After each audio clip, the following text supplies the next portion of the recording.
plus en plus de Français optent pour le PACS. Mais ce dernier protège-t-il vraiment votre conjoint en cas de décès? C'est la question que j'ai envie de poser à maître Frédéric Brault, qui m'attend juste au terme, en bas, à Alvar. On est vraiment en plein cœur du Grésivaudan et juste au pied des montagnes. Vous êtes bien dans un nouvel épisode de Passer à l'acte le mag. Suivez-moi, on est parti.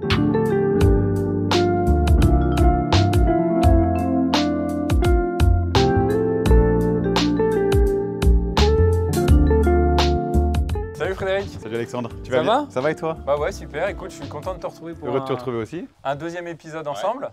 Donc du coup, on va reparler donc du PACS, du testament. On sait que c'est très important quand on fait un PACS de faire un testament. C'est indispensable. Et en quoi est-ce aussi indispensable que ça finalement? En fait, si tu veux, quand on est pacsé, on n'hérite pas l'un de l'autre.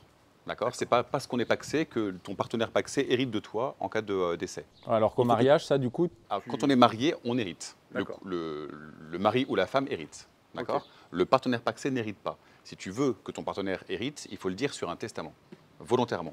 Donc ça, c'est vraiment une des principales différences finalement entre le PACS et le mariage. C'est même la grande différence, c'est ça. D'accord. Après, il y aura d'autres grandes différences sur le fond, sur qu'est-ce qu'on met dans un testament, est-ce qu'on peut faire comme dans un mariage ou pas. Là, il y a une grande différence et il y aurait plutôt une protection par rapport au mariage. Le mariage protégerait davantage, notamment quand il y a des enfants. D'accord. Mais si on enlève ce cas-là, quand on n'est pacsé, on n'hérite pas. Si on veut hériter, il faut faire un testament. Ok, donc là, j'ai compris qu'il fallait faire absolument un testament pour pouvoir hériter. Oui, et finalement, est-ce que sur l'impôt sur la succession, est-ce que ça apporte un vrai plus? En fait, si tu veux, c'est tout l'intérêt. Pourquoi est-ce qu'on conseille à nos clients, notamment quand ils achètent un bien immobilier, de se pacsser et de faire un testament? C'est de faire un testament pour que l'autre hérite en cas de décès, notamment de la quote-part de l'autre. Et l'avantage, c'est que là, pour le coup, il y a une similitude avec les gens mariés, c'est qu'il n'y a pas d'impôt de succession.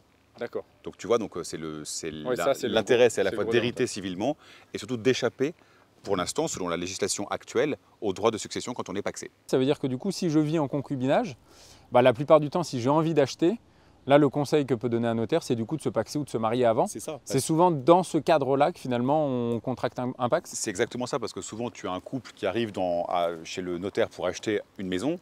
Ils ne sont pas mariés, ils ne sont pas pacsés. On va pouvoir leur conseiller un testament pour hériter en cas de décès. Mais le problème, c'est que s'il y a un décès, l'autre va hériter grâce au testament, mais avec une fiscalité extrêmement lourde, qui est aujourd'hui de 60%. Ah oui, donc là, effectivement, le PACS annule cette taxe. Okay. Voilà.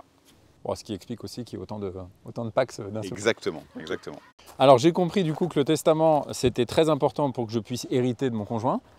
Ça allait me permettre également de faire des économies d'impôts sur la succession. C'est ça. Donc, ça me paraît plutôt une bonne idée. C'est plutôt une bonne initiative. C'est plutôt une bonne initiative. Et du coup, comment je fais pour faire un testament, concrètement? Alors, au niveau de la forme, évidemment que je vais te conseiller d'aller voir un notaire parce que c'est mieux. En soi, la loi prévoit qu'il n'y a pas de forme particulière. Il faut juste le faire de ta main, c'est ce qu'on appelle un testament holographe, daté, signé, et c'est valable. D'accord.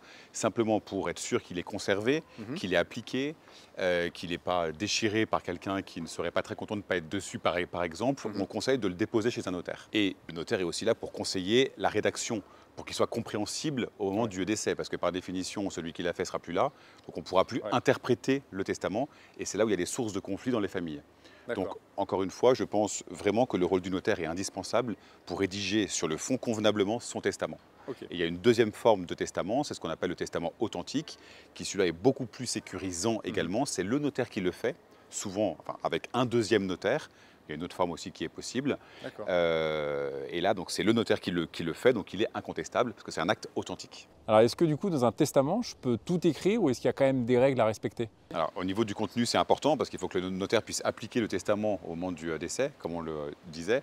Donc, au niveau du fond, toi par exemple, qui as un enfant, donc, par rapport à la configuration familiale, on ne peut pas forcément mettre ce qu'on veut. Parce que, par exemple, en France, tu ne peux pas déshériter un enfant.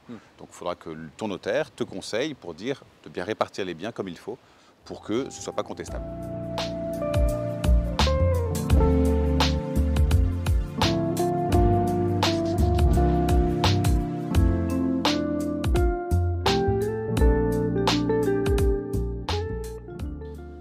Merci beaucoup Frédéric. Merci Alexandre. On a parlé d'un sujet qui était important, le testament, et qui, j'imagine, vous occupe quasiment au quotidien dans vos études.